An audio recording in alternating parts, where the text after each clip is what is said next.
السلام علیکم ورحمت الله وبرکاتو. تاسو ور مشرانو نوریدلی یو چې موږ په ځوانۍ کې دا کړ دی او موږ به دا کول، موږ باغه کولو سم ډیر مشران به چې څوک په مردکی کوي، الکان به کرکټي بکای، ځوانان به څوک په کې پزولم کوي. دا نه چې ټول باقي خو د نن زماني ځوانانو تاریان چې ماشاءالله خدای پاک ول دوره شعور ورکړل دي چې دا ځکه دا وینم چې دای په غره کې رواني خولي پیرامات یو دا سیډز بال وتوي دا تخمونه په خټه کې بند کړي یو دا بوټي کړي.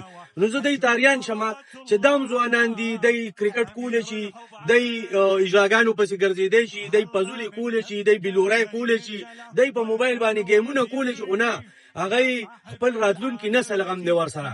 نو چې دا ځوانان وینم او د دې کم مهنت کوي، خاص کر چې دا کم بوټي کوي یا دا کم پریکلو کې ګرځي صفایانې کوي، نو دای ته د زړه نه سلوټ پېښ کوم او د الله نه دعا کوم چې داسې ځوانان دي ډیر شي او پتن در دی ولګي هغه مشران کم سره چې د خپل راتلونکو نسل غم نشته او دې ځوانانو سره دی.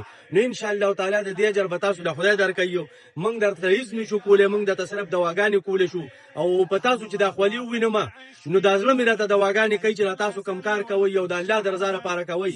نو خدای خو په لاسونو برکت کا، خدای خو په مټو برکت کا، خدای پاک خو په قدمونو برکت کا، خدای پاک تاسو په خاندانونو برکت کی، خدای پاک تاسو هغه مړی وبخي، خدای پاک تاسو هغه راتلونکي نسلو عزتمند، غیرتمند، خوش اخلاقه، دیندار پښتانه پیدا کی. اسلام علیکم.